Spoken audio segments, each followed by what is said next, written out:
You may remember the story, but it's a great story about the king, the Mogul king. And he became an old man and he had no children. And so he knew it was coming close to the time of his death, and he wanted to appoint someone to take over his kingdom.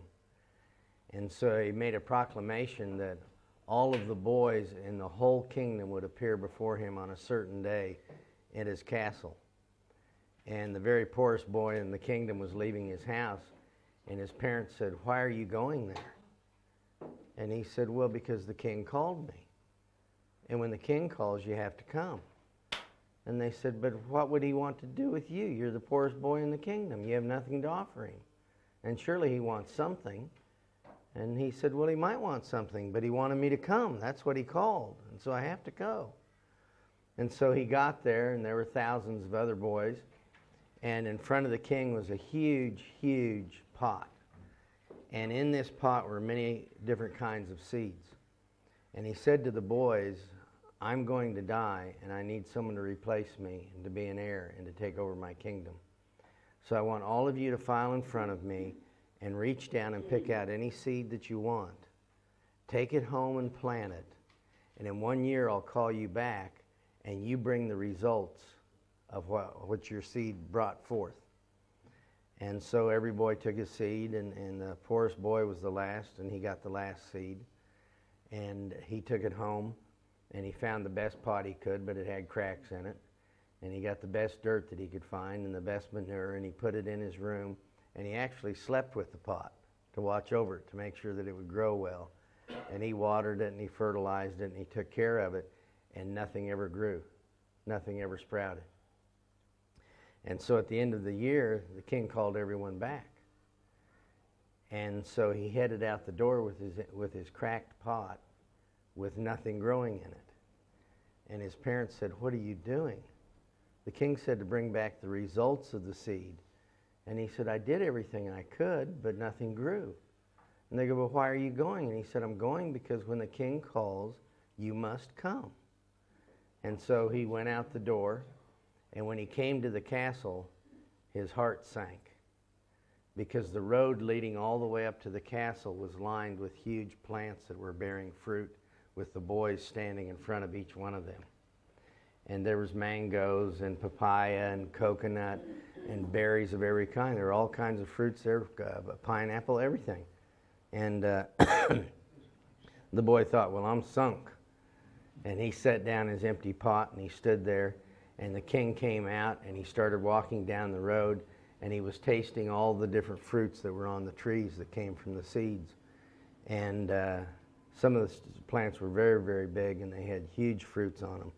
And the king came to the boy, and he looked at the boy, and he just stared at him for a while, and he shook his head, and he went on testing the other fruit. And then he came back, and he was checking the fruit again, and he stopped again at this boy. And he said, "You have nothing there, nothing." And he said, "I know that, I have nothing." But he said, "I tried. I found the best pot we had." And he said, "I know I'm the poorest boy in the village, but I slept with it, I watered it, I did everything." And the king said, "Yeah, but you have nothing." And he said, "I know." And the king said, "Well, why did you come?" And the boy said, "Because you called.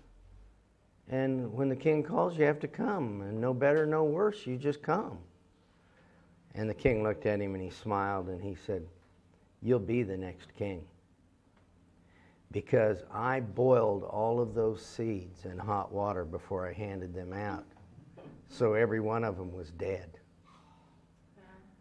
And you're the only one who lives in truth. Because you came no better and no worse. You came with what you had, but you came in truth with what you had. Nothing. You're the only person of honesty here. And so you'll be the next king." So this morning, Father, we woke up to the birds, and they were calling, "Come."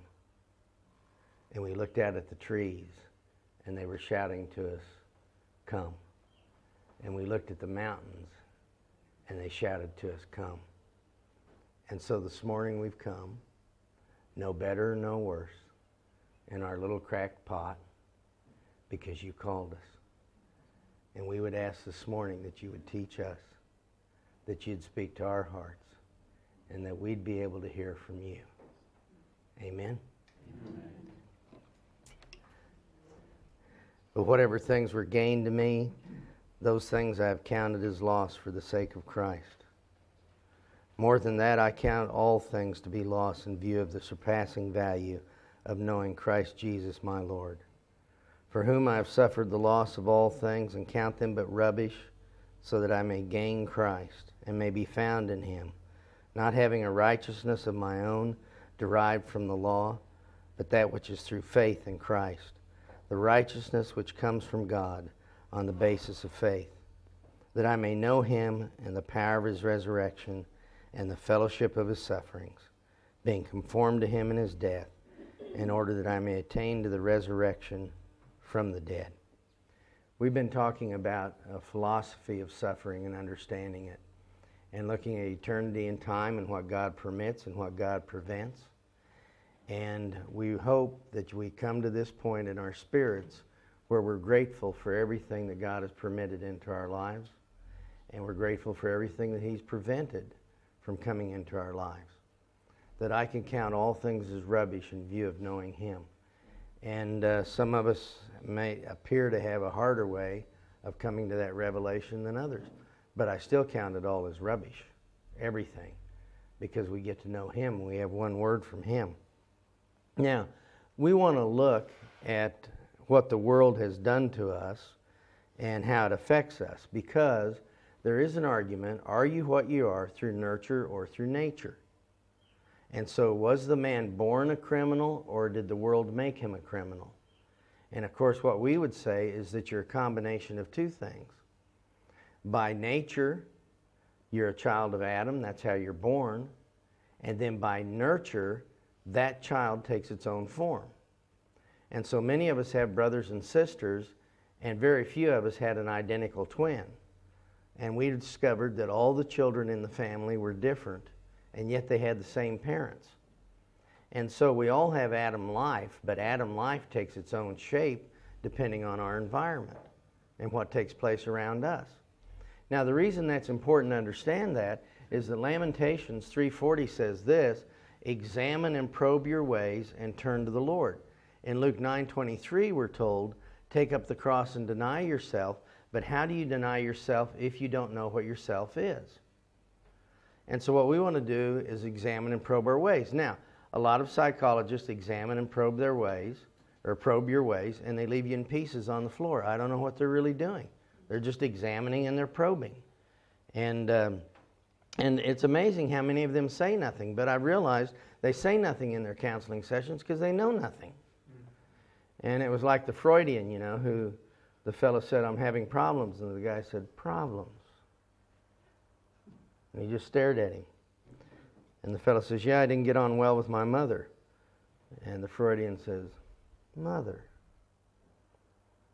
And the guy says, I feel like killing myself.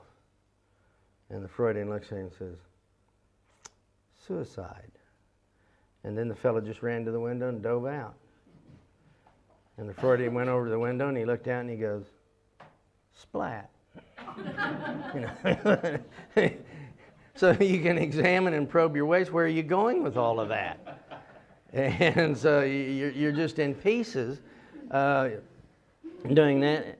But it says examine and probe your ways and turn to the Lord. There's those that turn you to the Lord, but they haven't examined and probed your ways. And that can be a dangerous and dodgy thing too. Have you ever been sharing with someone and felt like you weren't being heard? And what they're doing is they're imposing on you their life, their situation, their problems, their nature, their nurturing on you and giving you an answer that fits them, not you.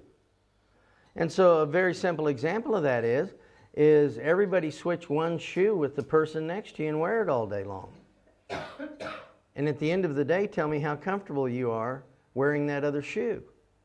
And discipleship is to be an individual thing where we work with an individual and we get in their shoes and we understand them. The American Indian has a saying, and you've heard it, that you don't know a man until you walk a mile in his shoes. The East Indians have a saying, you don't know a man until you walk a mile in his shoes, but at the end of the mile, he's a mile away from you and you got his shoes. But the idea is that we ought to know people and be discipling them from their shoes, not from our shoes. And so the Christian life, one word that would describe it, of course, is that it's very, very personal. And my walk with God is a very personal walk, and my experiences have been personal, and they've been unique for me. And so I like to find out who I'm talking to and understand them. And taking a person's history is a huge privilege for me.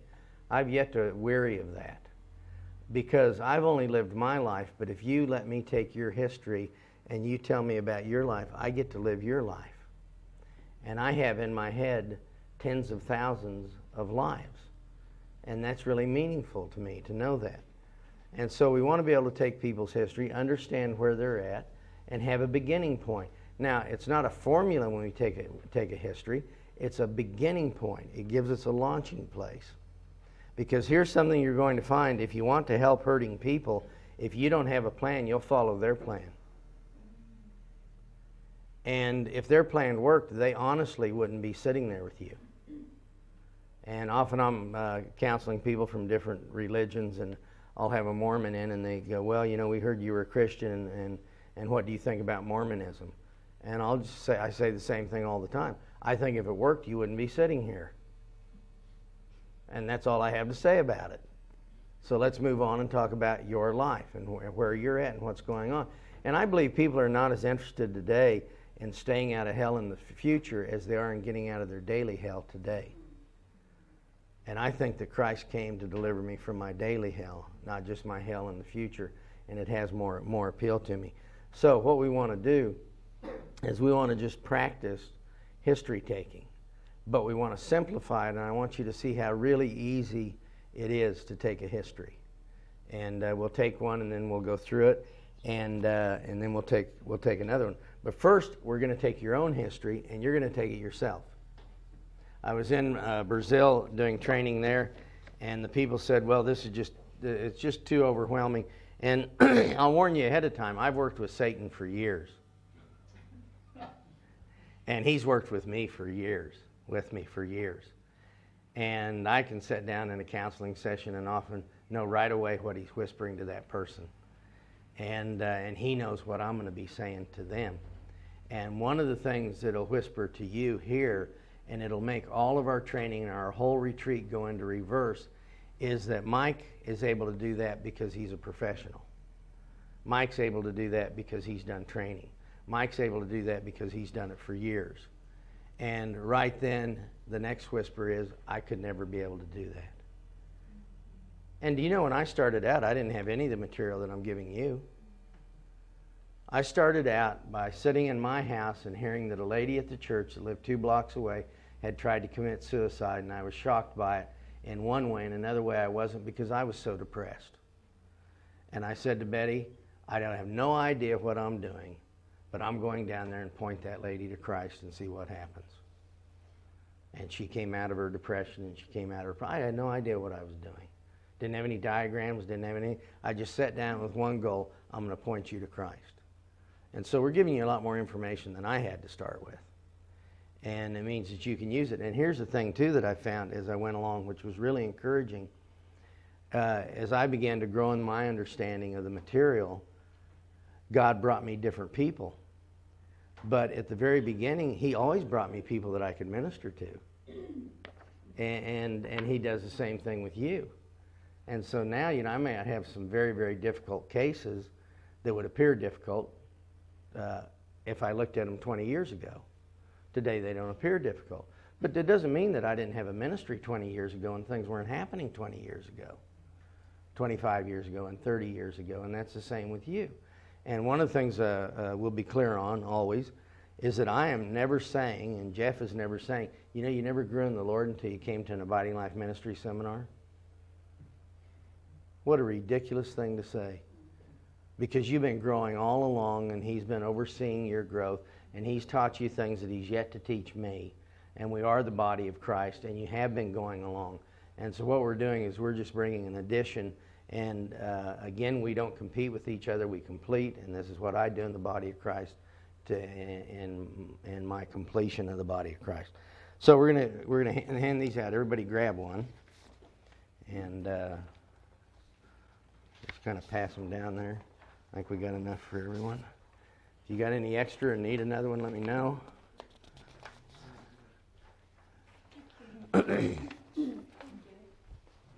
One more? Okay. How about over here? Need a couple? 2, 3. We got one extra? Thank you too much. Okay, has everybody got one? Jeff, did you want one?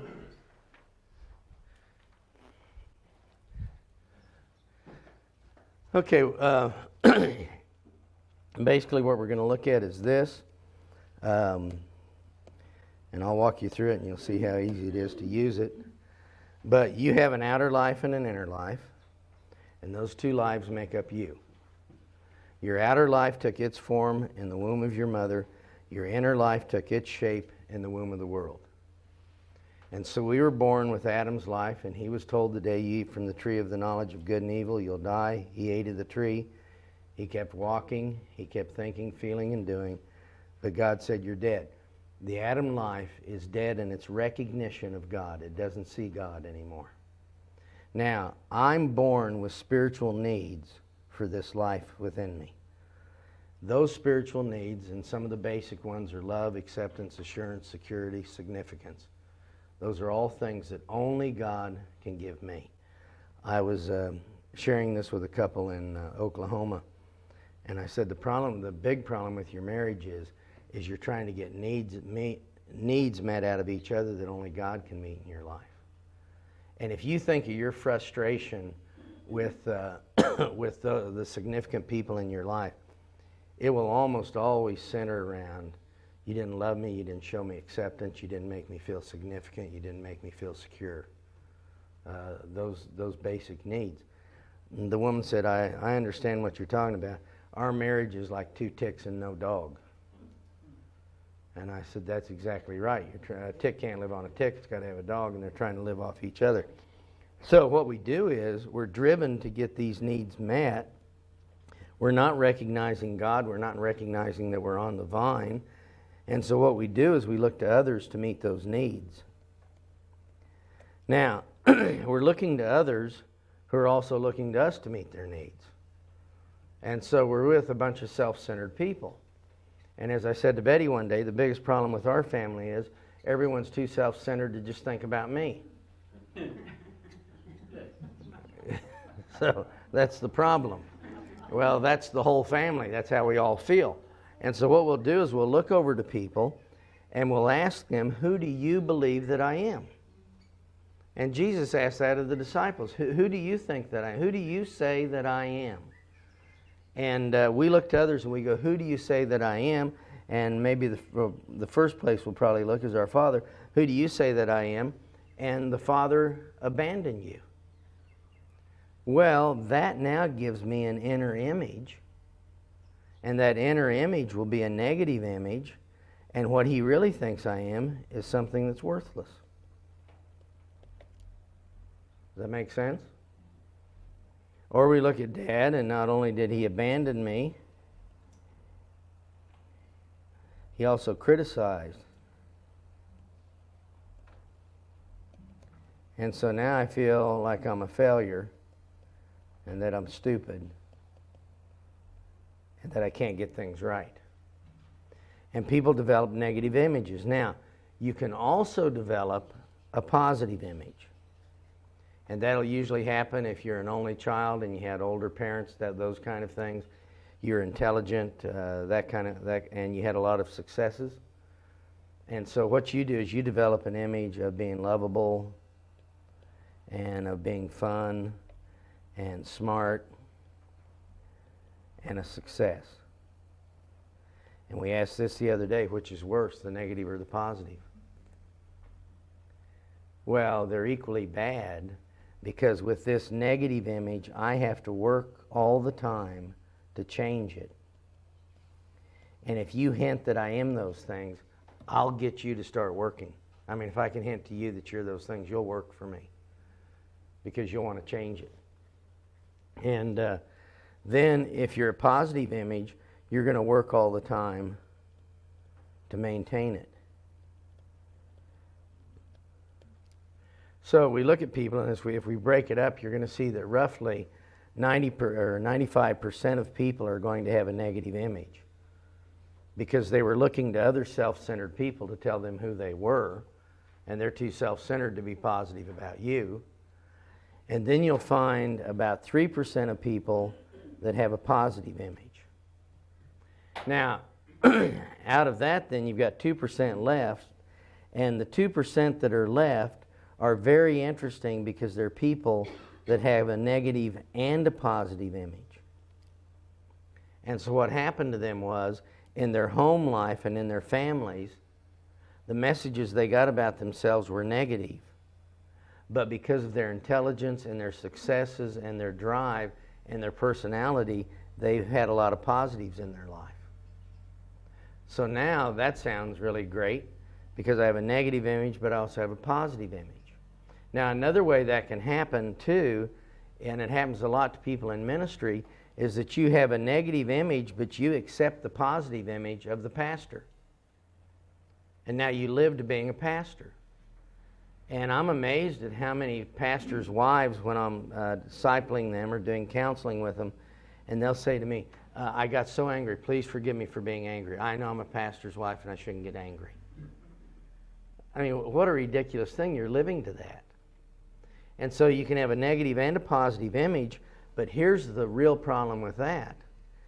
You'll work to change and work to maintain, and so that means that if you have this dual image, you're doing twice as much work as anyone else. And these people are the most exhausted internally.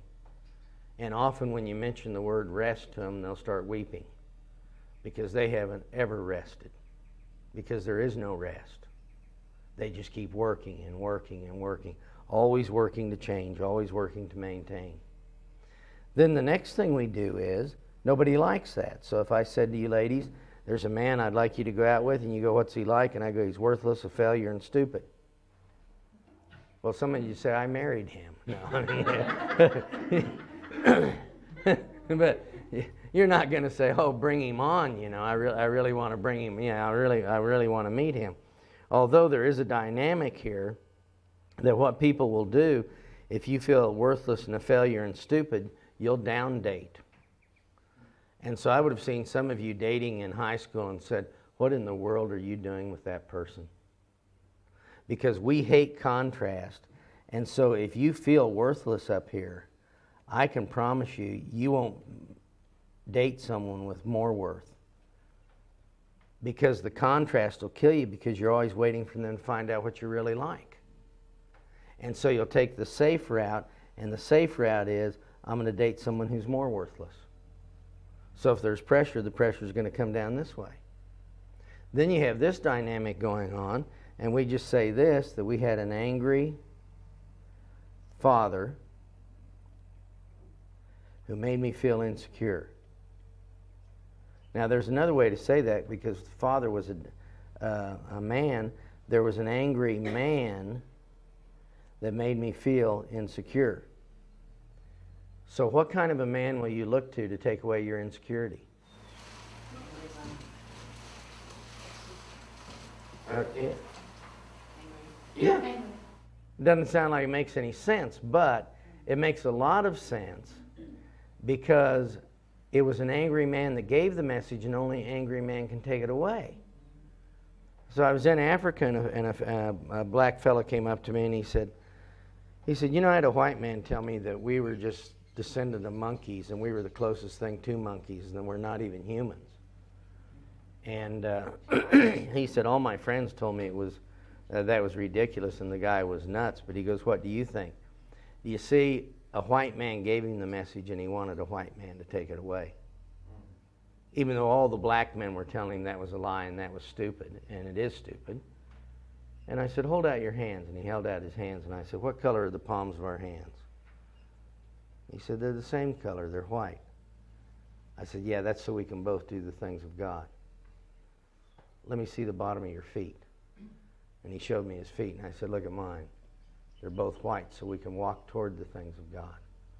What color is your eye right here? And he said, it's white. And I said, it's so we can both see God. Now stick out your tongue. What color is it? He said, same color as yours. I said, that's so we can speak the things of God. We're not any different.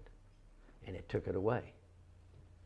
But what happens is, if an angry man gave me the message, I want an angry man to take away the message.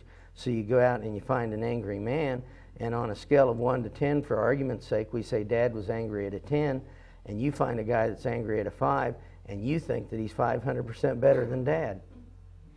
And so you think, well, this is great, but the problem is, for the girl who never had an angry father, she would run from this fellow. And so you go out and you find an angry man to take away your insecurity, and what do? They just add to it. It doesn't get rid of it at all. So my past is really affecting me. It does have an impact on me.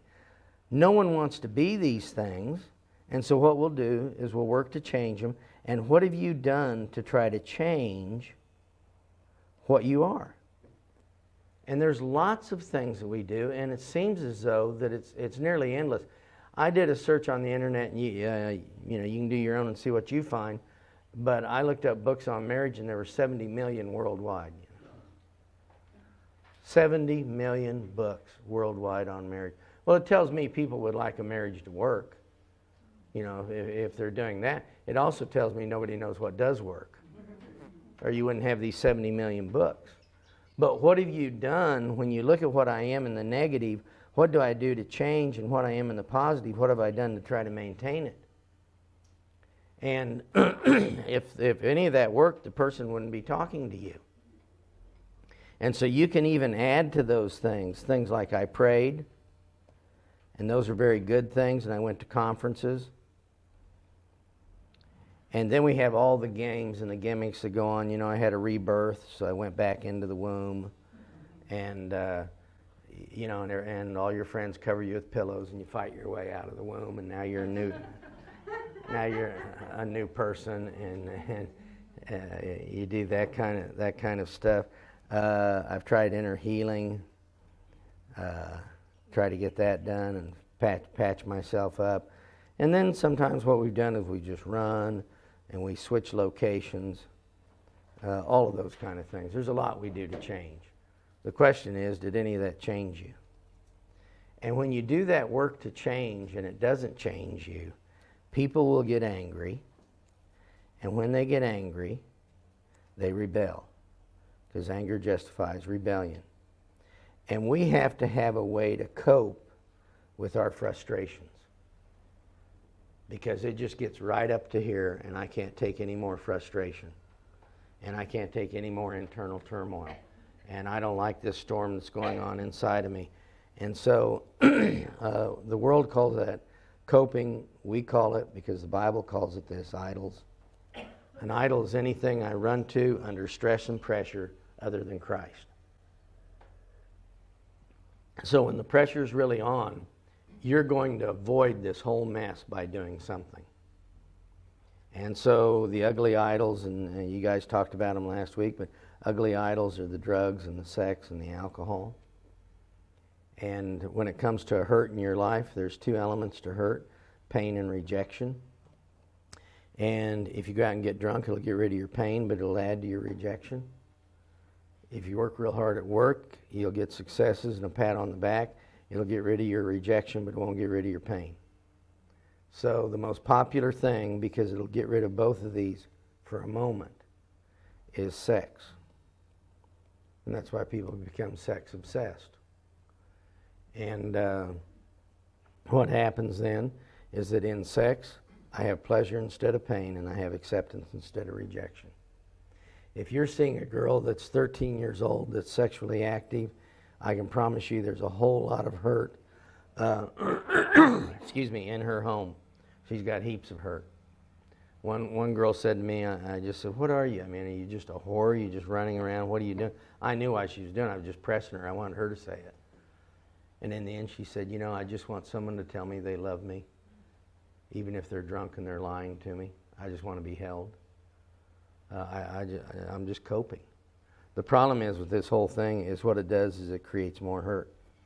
I did a couple of surveys at universities because I was a campus minister for a while and work on universities now. just asking the students, would you give me 3 positives that came from dating before you married the person you're married to? Nobody raised their hands. Would you give me 2 positives? Nobody raised their hand. Would you give me 1 positive that came from dating people before you married the person you married? Nobody raised their hand. And what it usually came out of was a lot more rejection, a lot more pain, and more baggage is what came out of it. And so you have these ugly ways of coping, and then you have the really nice ways of coping that people won't really condemn you over. But what you do is you're going to withdraw, you're going to go shopping, you're going to watch videos, you're going to listen to sad music, you're going to go work out. And again, it's not what you do, but why you do it. So I'm not saying that these things are always idols. I'm saying it could be your idol if you run to it other than Christ. And so not what you do, but why you do it. So we're not condemning all of these kind of behaviors. We'd only condemn that behavior for you if you do it instead of running to Him. And so we want to be able to run to Him. And then we have titles. I really had to laugh. I got cured of this because I was with a fellow who he just loved titles. And he made sure everybody called him doctor. And if you didn't call him doctor, he was upset. So you had to call him doctor. So we're checking onto a plane, and he says, Mike, he said, put down Dr. Wells. Put Dr. Wells there. Because he said, they'll give you better seating if you're Dr. Wells. And if there's upgrades, you get upgrades and all this. And I said, oh, okay. So I put down Dr. Wells, and sure enough, I got an upgrade. So actually, I was coming over to Australia then later on, and I signed up. And your name, please, Dr. Wells. Well, I didn't know when you put down Dr. Wells, they put you on the manifest as a doctor on the plane. And so they come and get me because this World War II veteran was having a heart attack up at the toilet, in first class. And they called me up there, Dr. Wells, we need you right away. And so I said, oh, okay. So I go heading up to the front, and here's this guy laying on the ground, and his wife's around him and his friends and everything. And they go, what should we do? What should we do? And I said, well, in about 30 minutes I can do grief counseling. Other than that, I really don't know what to do. And, give him an aspirin and just stuff like that, That was the last time I put Dr. Wells on anything. And we've said that even ministry can be an idol because things are falling apart at home, but I got somebody praising me other places, so we do that. Now, the problem with idols is that once I dabble in those, they will not undo what I've been working to change, but prove the negative in me. It's one thing for your dad to tell you you're impulsive and you're stupid and you make bad decisions. And so you're angry because he's told you that you're a failure. But then when you go out on the weekend and get drunk and drive your car into a tree and total it out, you just did something that proved what he was telling you. Now who do you blame? You beat yourself up, and that's why there's so much self-hatred in the church. I mean, you love your neighbors, you love yourself. And honestly, if you look at a church where there's very little love, there'll be a whole lot of self-hatred. And if you're in a legalistic church, you won't find a lot of love because they're feeding self-hatred. They're raising the bar and telling you didn't make it, raising the bar telling you didn't make it, till finally you hate yourself. And then when you hate yourself, you hate others. And so I do these things, these coping things, and it actually proves the negative that I've been working so hard to change, and it disproves the positive. Well, now that puts me into a loop because now I think I'll work 2 times 2 to make this happen. I just need to kick it into high gear. I find other ways to try to change. I get angry. I do these things more. And again, the same thing happens. It proves the negative, disproves the positive. And then I work harder and I go down, down, down into a tight little spiral. And that's where I start to have panic attacks because I know things aren't going to change. I have depression, which is the little man inside of me hitting his hands and heels on the floor saying, I can't make it, I can't do it. And that's when I start having the thoughts that I really need to die to just get out of this mess. And I end up in a spiral. Now, we'll talk about what we do about that in a minute. But basically what I'm wanting you to see is that I'm born with an outer life It's created in my mother, and in her life after Adam that takes its shape in the world, I look to others to give me messages about myself, overt or covert. Overt messages, I don't like you. Covert messages, I just leave the room. Either way, you get the message. Overtly, I tell you you're stupid. Covertly, I refuse to talk to you. Either way, I'm giving you a message. And we give those messages, and we develop either a negative, or we can even get a positive image, or we can end up with both. Then we work hard to try to change it. When we can't change it, we get angry, we fall into our idols, we end up doing the same thing. And we just spiral down, spiral down, spiral down. Now, as we do this, we would notice, and we will, several discipleship issues for that person. Now, we assume that we know how someone ought to be discipled and what they ought to go through. And honestly, I mean, just look at the paper trail on some of these discipleship programs. What's proven in it? And who made the list and how did they make the list? A fellow asked me to read his book on marriage, and he had 13 points for a good marriage. And these were 13 things that you do daily. Well, I happened to do marriage counseling with him, and I knew he had a terrible marriage. And he asked me to read it and write the foreword for it. So I read the book, and I called him into my office, and I said, "Brother, where did you get this list?" And he said, "Well, I took a week off and I made it." And I said, "But have you done any of it?" And he said, "No." And I said, "But people are going to read this book and think that if you do those things, you're going to have the right marriage." And I was shocked at my author. They have a dinner. They bring in all the authors. I'm sitting at a table with a lady, and she's written a psychology book that's sold a lot called the Humpty Dumpty syndrome. You know what this syndrome was. And I said, "Where did you get your information? I mean, how long have you been counseling?" She goes, "Oh, I'm not a counselor. I'm a writer." And I said, "Well, where did you get this Humpty Dumpty syndrome that we all fall off and we go into pieces and then we're looking for someone to put us back?" And she said, "From the children's book." And they're publishing this thing. And so we assume that people know what they need, that this discipleship program is for everybody. And there's no paper trail behind it that it works. I think it ought to be an individual program. I remember a lady who I was doing counseling with in the Midwest of the U.S., and she came in bib overalls, and she was really a pretty gal, but no makeup, didn't do anything with her hair, did nothing. And I got through counseling her, and I said, "Would you please tell me why you look like you look?" And I knew why she did, but I wanted her to think through it. I mean, you're a beautiful woman. You got on bib overalls, and you come in here and you got on old boots and stuff. I said, "What's going on?" And finally, she got it because we'd gone through her history, and she said, "Well, my father always wanted a son, and he made that clear to me all while we grew up on the farm, and so I've always tried to be a son to him." Well, I said, "You're not a boy.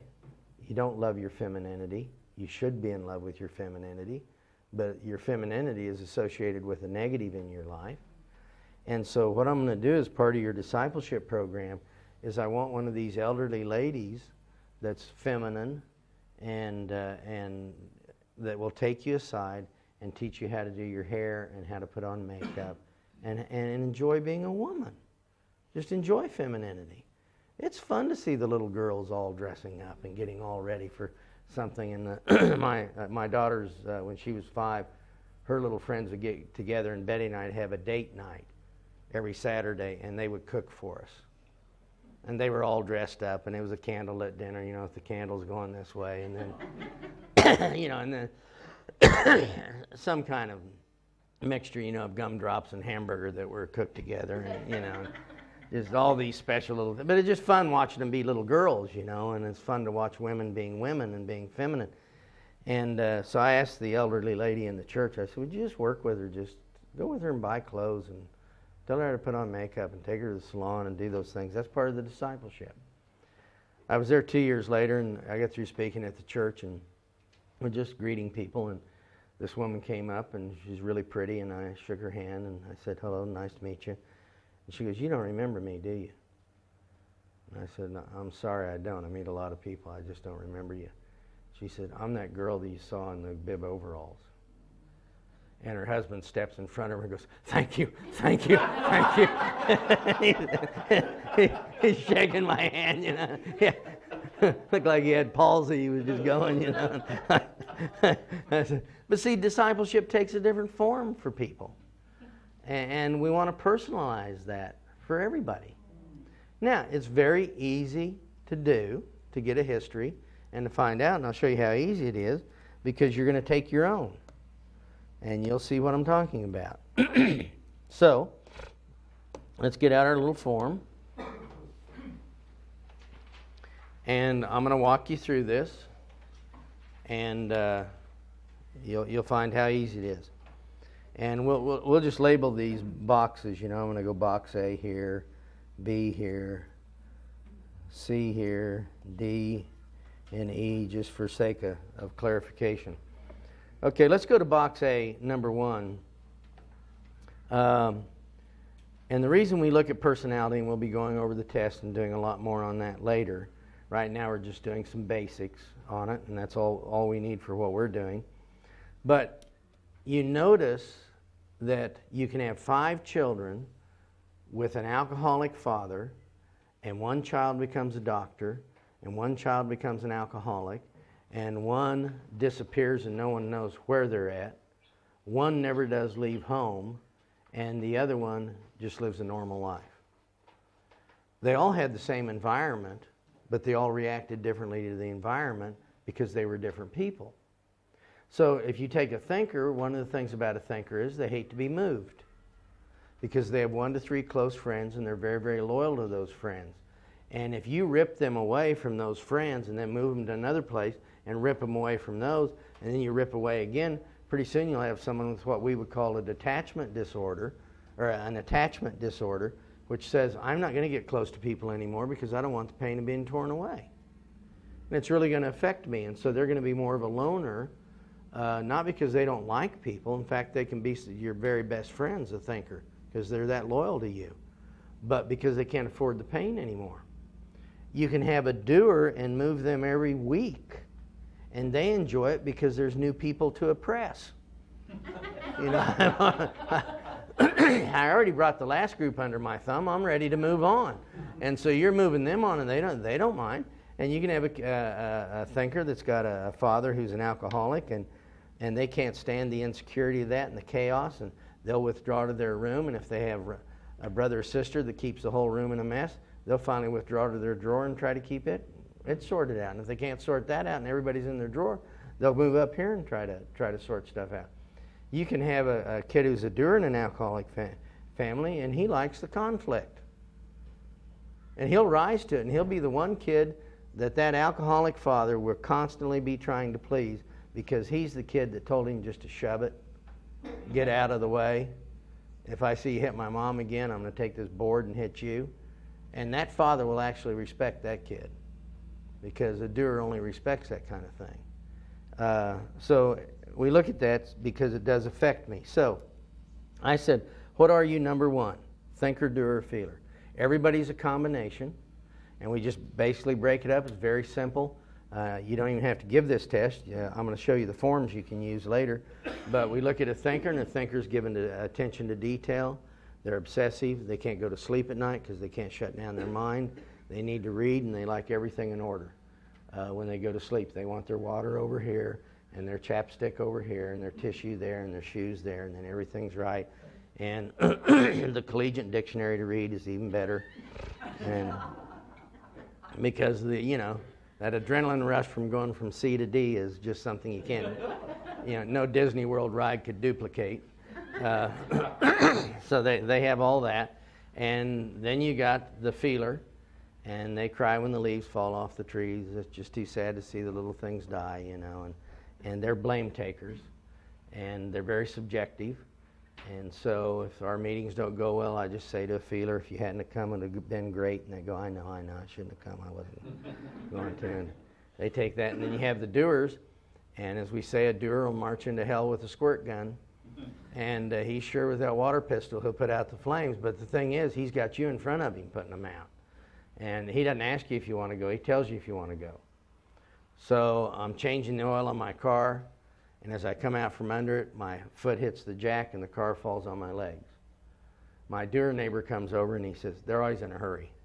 I'm in a hurry, I got a lot going on, I got to get done, but I'll get you right out of there. And the next thing you know, they're back and they got a chainsaw. And they're ready to get you out. And you go, well, I don't really want out that fast. Is there another something you might do? The thinker neighbor comes over and they look at it and they don't talk a lot. They just look, observe, and then they leave and you don't know where they went. Well, they went home to check their own jack to make sure that never happens to them. And so they make sure theirs is working properly and they go on to work. Feelers hate pain, so the feeler comes. And the feeler, you know, they're the ones that get shot, you know, and they're like this the whole time to get it. And some of you know Tim Lester. You know, Tim, he works with us sometimes, and he's been out here to Mount Alfred. But Tim, we had to get shots to go into the Amazon. And he told you went to the health clinic to get our shots, collar and all that kind of stuff you got to have for the Amazon. And Tim says to the orderly, he says, now I want to warn you that just the sight of a needle will make me pass out. And the guy goes, what? He says, yes, the sight of the needle. Just seeing the needle coming out of the package, and I'll go out. The guy said, well, I never heard of that, but he said, lay on this gurney then.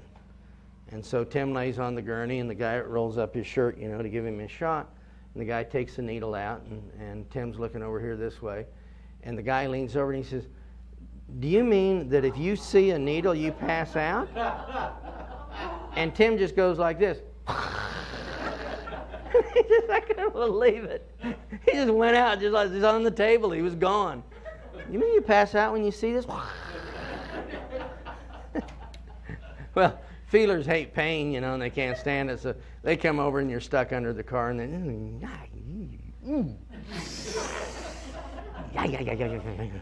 and so they leave and they come back. You wonder where they've gone, and when they come back, they've got a guitar. And you're looking up at, how do you pry this car off with a guitar? But what they've done is they've written a sad song about a man with no legs. And they're playing that, and it's Niagara Falls, you know, and they feel so sorry for you. Now, nobody's just one of those. You're a blend of those things. And some people are right at the top on you know, our top score for a feeler is a 32. And I said, Tim, you tested out a 32. And he said, why do you suppose that is? And I said, because the test doesn't go to 33. If it went to 33, you'd be up at 33, you know. I mean, you can't do that. So anyways, very few compulsive temperaments, but you do have those. In fact, an autistic person is a compulsive thinker. They head down one spoke and they can't turn around. And they'll move down that. Same thing with Asperger's, same kind of stuff. But you're a combination. So what are you, number one? You know yourself better than anyone else. Are you a thinker, a feeler, a doer? And then put a 1 by whatever you are.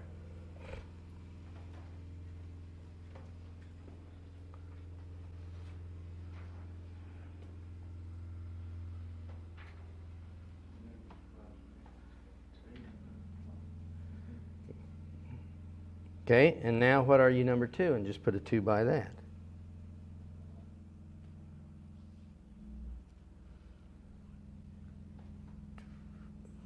We'll glean a lot more information from personalities later when you look at the test and see how detailed that test is and how valuable it is with people. Now, but anyway, so in my model right here, the person's a thinker and a feeler. And so do I have any thinkers and feelers in the room? Okay, so I got some thinkers and some feelers. And so, you know, the basic things about a thinker and a feeler is you're amiable, you're friendly, you're disarming, people aren't threatened by you. You like the truth. And one of the problems with truth is you think before you talk, so you assume others think before they talk. And so what you'll do is you'll take what they say with more weight than you ought to. You hate the unknown, you like security. You stall in decision making because you think about it, feel about it, think about it, feel about it, but you can't make the decision. And that indecision really begins to wreck you. You hate complex relationships. If someone's going to be angry every day. If they're going to be happy every day. But don't be angry one day and happy the next day. A thinker and a feeler can work by themselves or with others. But if you work with others, they have to be as good as you. If they're not as good as you, you'll end up doing the whole thing yourself. And if people figure that out and they're in the team with you, they just let you run with it and they do nothing and you work yourself to death. The thing, too, about a thinker and a feeler is that they will follow. There's nothing wrong with being a follower because the disciples were called followers. But there's a big if. You'll follow if you perceive the person leading to know more than you. And if they don't know more than you, that really starts to drive you crazy. Because you don't want to open the cockpit and find Daffy Duck up there. And so when you find somebody, and it's very, very difficult, and we'll talk about how difficult that can really be in marriage when that takes place. Okay, so we found out that you're a thinker and a feeler. And now over here, write down one word that described your dad at his worst as you saw him. Now, if you're a feeler, your worst fear is that you'll cause harm. Now, a thinker, their task and identity equal each other. So if you attack their task, they feel like you've attacked them because they don't separate those two. And they're more task-given. A feeler's more relationship-given, and so you hate to have the feeling that you caused harm. And a feeler will do this to you. Well, my dad was very, very abusive, but he always provided for us. Okay? Because they don't want to hurt him. They don't want to say anything that can be hurtful. Well, we're not digging a hole for your parents. We're looking at the facts. And those of us that are parents are a lot more sympathetic toward our parents, right? And so that's not what we're trying to do. I'm just saying, would you pick a word that described him at his worst? And we could have something like he was angry, he was quiet, he was absent,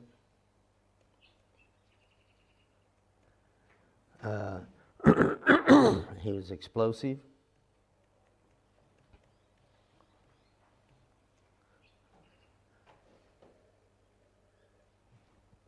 maybe he was critical, he had no time for me, there was no communication. Those kind of things.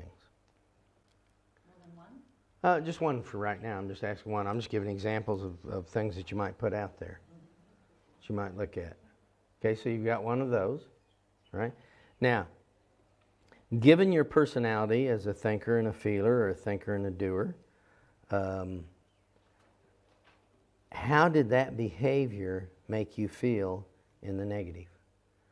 Some of you will have positive images, and you honestly can't think of anything but wonderful memories, so you got a positive image. But on the negative, circle a word that it made you feel. And now these are just a few words I put down. You'll add to this, of course.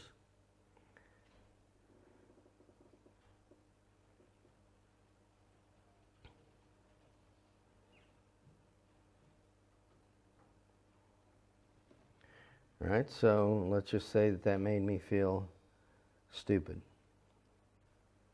So do you have a word circled there that it made you feel? All right? Now, nobody likes being stupid, so go down to box D, and what have you done to try to change what you are at your worst? What you are at your worst moment is the true condition of your flesh. Now, I know you're not these things all the time, but you're being attacked by the enemy and your life is spiraling when these kind of things are taking place. That's why we're looking at them. And there's also a difference, too, is that you didn't come to me for counseling.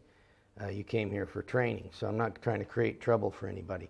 But if we're to take up the cross and deny ourselves, everyone must have a self. We all have one. So what have you done to try to change it?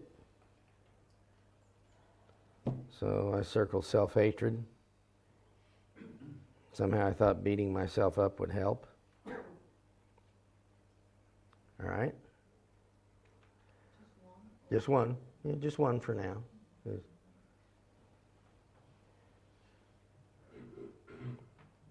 Now we go to box E, and when you've been frustrated and angry, what kind of things do you do? And again, we just have suggestions there. You know, we could add that we read, and we travel.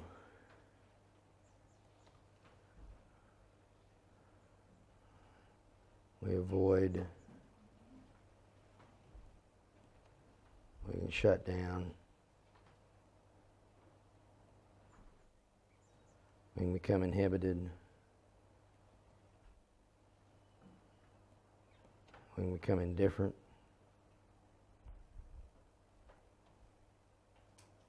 Just circle one word. Okay, have you done that? Now, inhibited is just this. You had a very dominant parent, and if you disagreed with a force of 1, they came back with a force of 10 and blew you out of the water. So the way you cope with that is you just shut down. You just internalize the whole thing and just forget it. A person that's indifferent is a person who grew up in a whole lot of chaos, and they don't care, not because they don't care, but they can't afford to care. Does that make sense? Because if you do care, nothing's going to change. And so what they do is they come to a place of not caring. Now, when we're taking histories, you're going to be doing this and finding out just basic information. But look, you'll in an hour, you'll know more about the person than you'd have known if you just sat down and opened up the Navigator book on discipleship and started going through memorizing Scripture. You know, you're going to know a lot more about them in an hour. And I think people are valuable. I think they should be known. But what we've done here is just a simple thing of saying, here's your personality, and we'll explain that to you. It'll be very simple for you because you can go right on the internet, have them take the test, and they can give you the free copy, or they can buy the full copy. But the free copy will tell you what their blend is and what thinker, feeler, and doer is. And one of the things about coming to the end of yourself is you often don't have any money.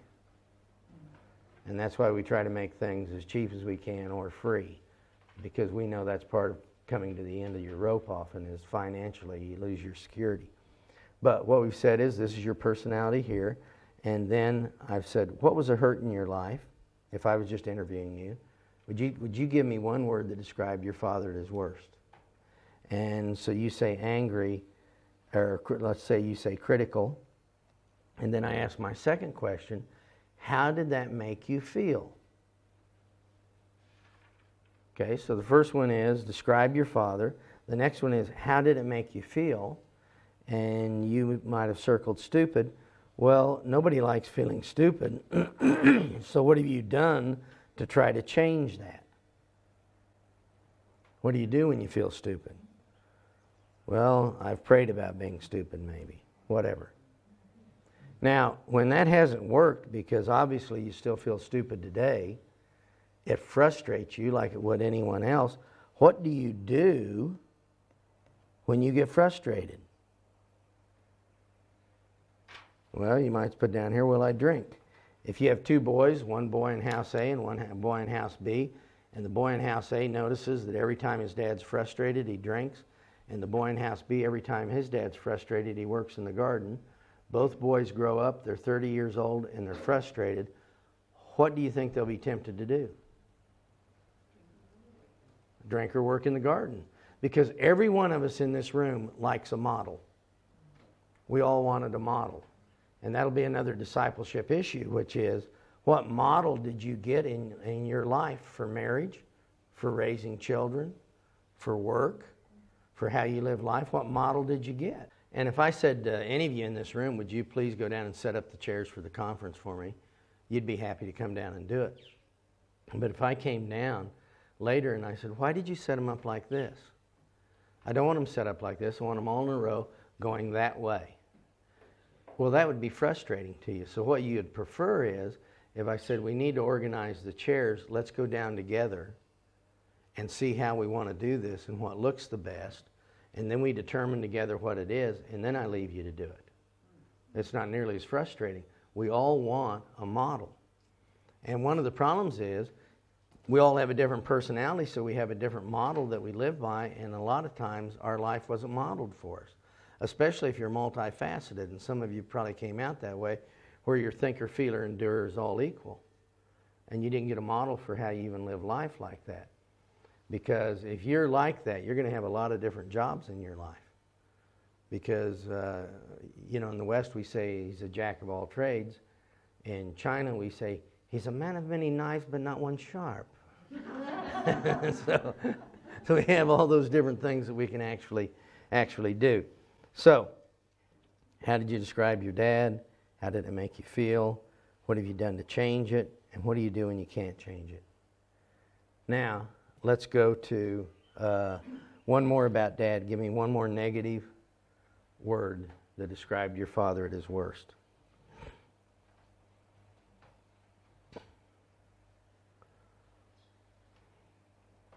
Okay, then you ask yourself the question, how did that make me feel?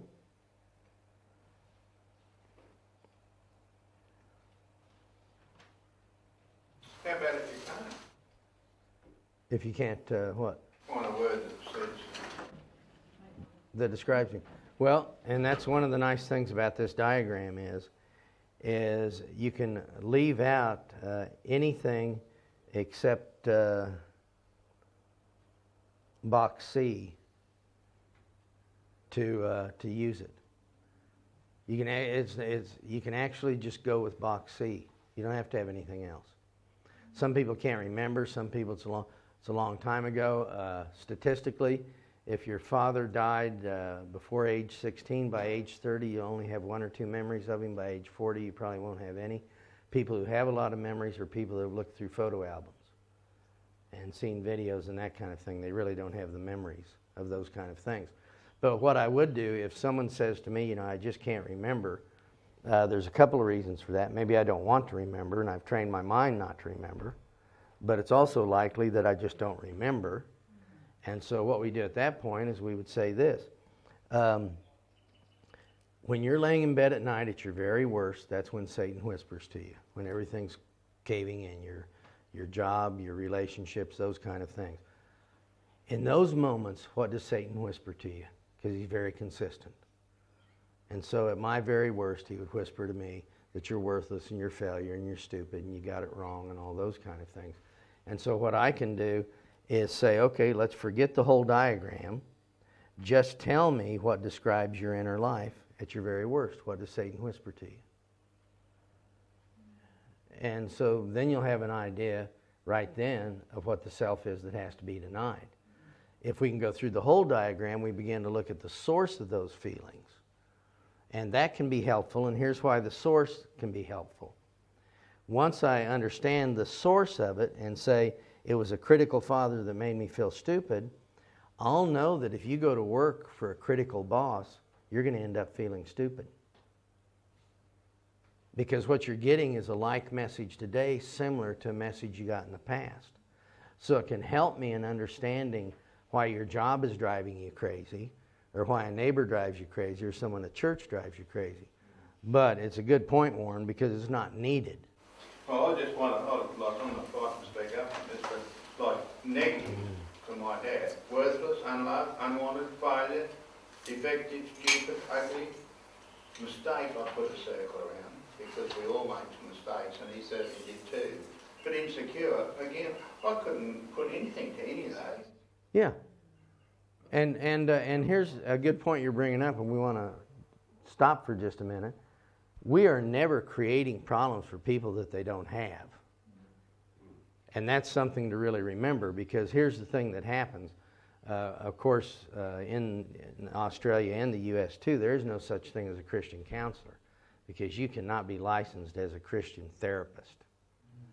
That doesn't exist. You can be a therapist that's a Christian, but you can't have Christian therapy, and you had to study secular therapy. Well, what happens is people go to certain schools where they have a certain emphasis. And so take, for example, the emphasis is denial. It wouldn't matter if Jesus himself went in that office, he would leave in denial. Or, the issue with your life is an abandonment. Abandonment is everybody's issue. They've been abandoned somehow in their life. They've been abandoned. Jesus would walk in and he'd be abandoned. And one of the things we're not doing ever is creating for people a problem they don't have. You don't have to fit into my mold of this diagram. Okay? It's just that I had a Christian mum and dad. They were Christian people. And on the positive side, I put a lot of rings around there. Yeah. On how they made you feel positive. Yeah. And actually, do that. You put those around there, because what we'll say again is, and when we come to this, when we're crucified with Christ, the negative image and the positive image both have to go. Because no matter how smart I am, I'm not as smart as Christ. And if I don't lay aside my wisdom, I can't gain His wisdom. And so what we end up seeing is that there's the good bad and the bad again. Because it's very difficult to exchange these things for Christ, because they are really good. And yet I know this, that no matter how smart I am, He's smarter.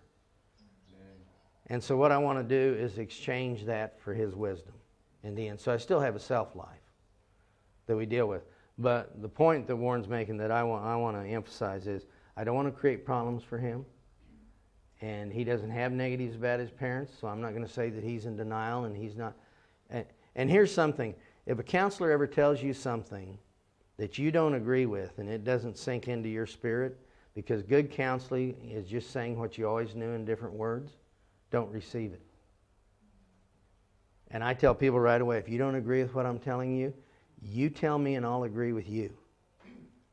Because you know yourself better than I know yourself, and God's very private, and you know who you are. So we're not going to force anybody into this model. All we really need is box C, ultimately, when we look at what was crucified with Christ and what do I take up the cross and deny.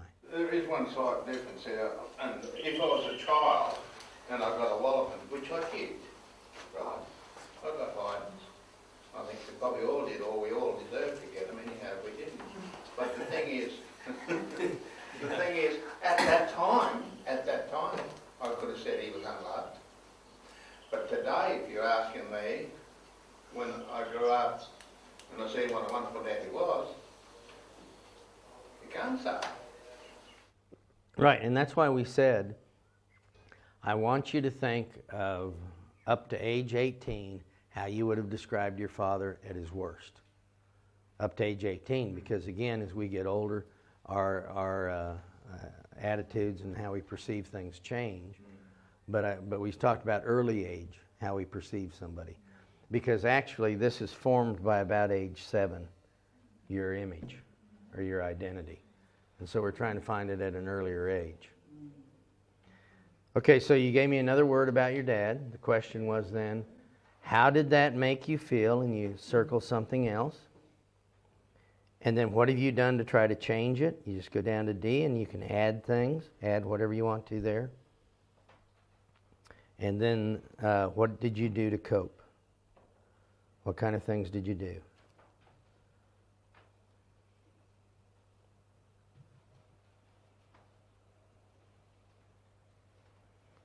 Okay, see how we made it through there? All right. Now, you did that for yourself. You'll find it's not difficult to do it for someone else.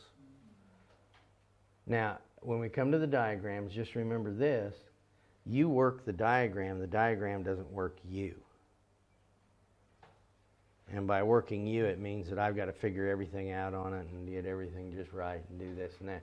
It's not. We're asking some pretty simple things. Here's a question. At age 16 then, how would your father describe you when you were 16? Would he say you were competent, you were a failure? You had a drunken father that liked to call you a whore? How would they describe you? And some of you might say this, he just never knew me. He just didn't know me. He didn't know anything about me.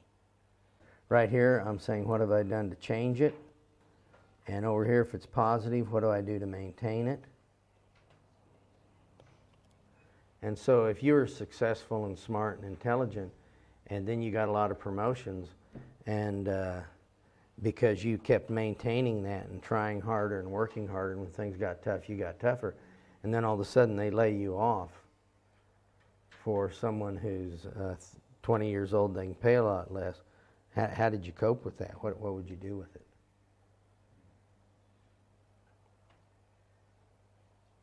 Yep. So what do we do to maintain it? What do we do to change it? All right, we through that cycle? We've just got a couple more and we'll be ready for a break. Give me one word that describes your mother at her worst as you saw her as a child. Moms are often harder. You know, one of the big complaints about Christianity is we don't have a female God. And again, people want a male God when someone's hurt them because they want them to go hammer them. But they want a female God when they've done something wrong because they can manipulate them. And they think they'll get more compassion out of mom. And so mom has generally probably been more compassionate. But you might have had a mother that you'd describe as controlling. And what she did is question everything that you ever did. Whatever you did, she would redo. She was overprotective. Or you saw her as extremely emotional. You might have seen her as just acting crazy sometimes. And she was unpredictable, impulsive, unloving, a victim. She always walked around like she was a victim. Those kind of things. So grab one word there.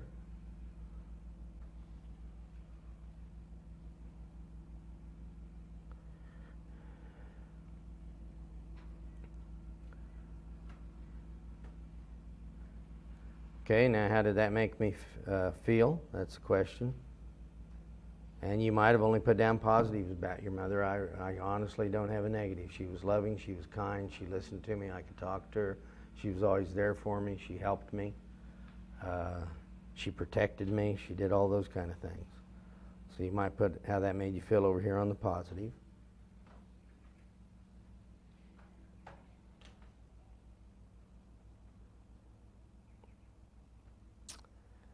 Then, what have I done to change or maintain? And what do I do to cope with it?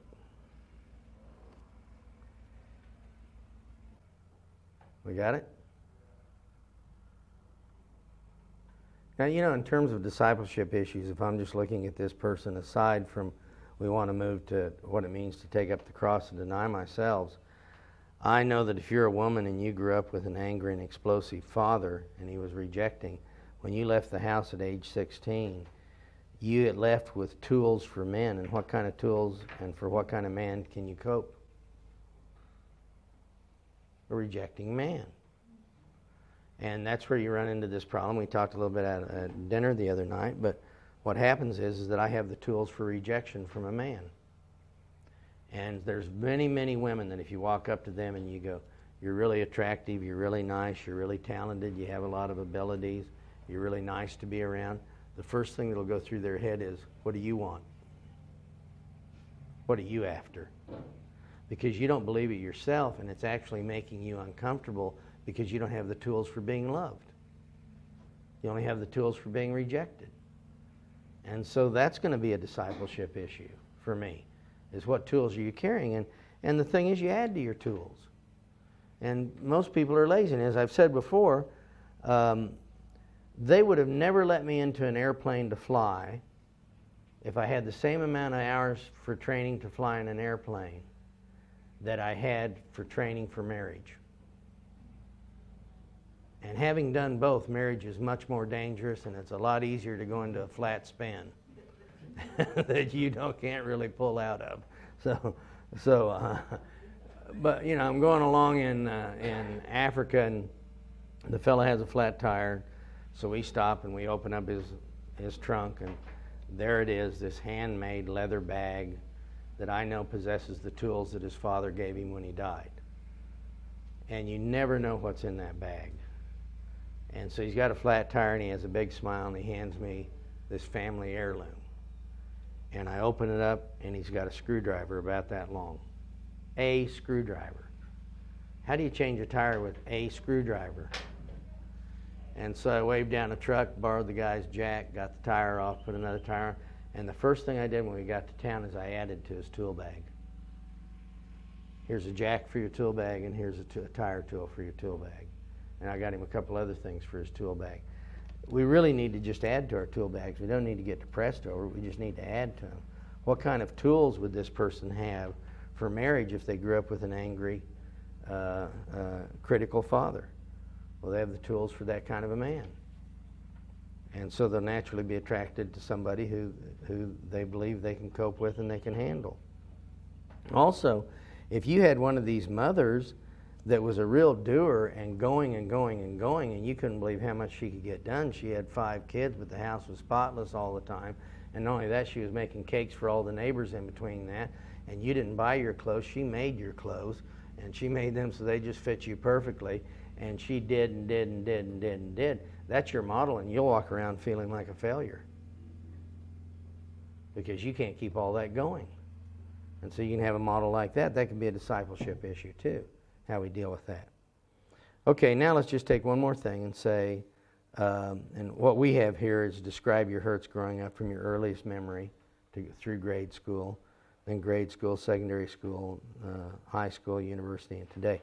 But all I want you to do right now is to think of the biggest hurt in your life, and that can be a big thing or a little thing. It can be that the kids made fun of you at school, or it can be someone close to you died. It was a big hurt in your life, and think from your earliest memory up through, say, age 25, the biggest hurt that you had in that time. It's the kind of thing you drive along in the car, and you still think about it, and you go, why in the world do I think about that? That was a long time ago, but I still think about it. And so think of that hurt. You don't have to write it down. So, don't worry about writing it down. Don't write it down. Just think of it. Sorry, Mike, what age did you say? Just go from your earliest memory up to age 25. What was a really significant event in your life? It could have been your parents divorcing. It could have been some kind of abuse. It could have been that you thought you had friends at school and all of a sudden they dump you and you don't know why. And if you're a thinker and your friends dump you and don't tell you why, then not telling you why is worse than getting dumped. Because a thinker likes to fix what the problem is. And if you're never told what the problem is, you just live your whole life in insecurity, not knowing what it was. And so whatever the hurt was, it could be a hurt that, my father let me go out with a guy who he knew was a bad guy, and the guy date raped me. And so why in the world did my father let me go out with that guy? He knew he was bad. Those kind of things that happen where I've been rejected and hurt and given a message. The next thing is how did that make you feel? And now what we might start doing at this point is actually putting little pluses by some of these words because they're now starting to get intensified. So here's my example. If right now a lion gets loose from the zoo and it breaks in this door, I expect everybody to panic. And as we run to that door and we know the thing's hungry, we'll all try to beat Joe there and we'll just leave Joe in here with the lion. And I'll preach at her funeral and I'll say, you should have seen Joe. I mean, I never thought she would panic like that or get that angry, and she was even cursing us. And people would say, why? And I said, well, I mean, we did leave her in the room with the lion. We did let it eat her. We did all get away. And they'd go, well, I'd curse you too. I mean, that makes perfect sense. But it doesn't make sense to sit here in your chair, have a panic attack, get angry, and then go get in your car and go look for a lion. Now, here's my point. By about age 16, I'm waking up and standing at the foot of the bed, feeling worthless, a failure, unacceptable, and not good enough. And I walk out into a fallen world with fallen people. And how long does it take somebody to have a behavior to confirm my feelings? Not very long. And so that's why I said we could start putting pluses by some of these things because they've been intensified in us. And events begin to start proving what I was feeling all along. So what was a major event in your life that was hurtful? How did that make you feel? And then what have you done to change? And then finally in Boxy, what do you do when you can't change? And now we can connect the dots and say that these things I'm doing, my coping mechanisms, boxy, my idols, when I fall into those things, they actually prove the negative, disprove the positive, throw me into working harder, and then I go back into my idols, and I start the spiral down, and then that's where it gets so tight I don't know what to do.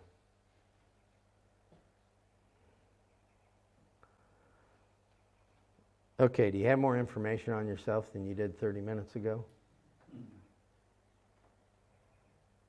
Do you? And you see some things that are there? And that's what history gathering and talking to people is all about, is finding out what it's like to live in their shoes. How did they grow up? Now, anybody can bring you new and painful insights. That's not our goal. We don't bring up anything that we don't have a cure for. So if we didn't have a solution for this, I can promise you I wouldn't be doing this if there wasn't a solution. And I happen to know, too, that out of what we've been studying the last 2 days, that every point of weakness is Christ's point of strength in you. And the longer the list you have, the more potential you have for Christ. Isn't that cool? And so, see, I'm not discouraged going through this. You'll find people are discouraged at this point when they filled all this out and they go, well, I'm just a wreck. And you know what I'll do with someone? They'll come in like this and they'll go, well, I'm having marriage problems. And I'll say, okay, you got a marriage problem. That's why you came, a marriage problem. But I need to know who I'm talking to first. And when I get done with this, I'll say, you know, you came in with a marriage problem, but according to what you've told me, you've got 5, 10, 11, 12, 13, 14, 15, 16, 17, 18, 19, 20, 21, 22, 23, 24, 25, 26, 27 problems. And you told me marriage was the problem. And what I think's really happened is marriage has revealed 27 other problems, and you're laying it all off on marriage when it's really revealed to 27. And the thing is, if I fix your marriage, if I could fix it, if I fixed your marriage and didn't fix these 27, you're still going to spiral into a hell on earth. And so it doesn't mean that your marriage isn't significant to me. It doesn't mean that it doesn't need to change. It doesn't mean that we're not going to talk about it. But really, when there's a storm outside of you called marriage, how in the world do you work on that when you have a storm inside of you like this? And the marriage has stirred all this up. And I think God would really have us deal in these things so you can deal on the pressure outside of you more effectively. And we want to look at this. But now I'm starting to know who you are and understand you as a person and what you are.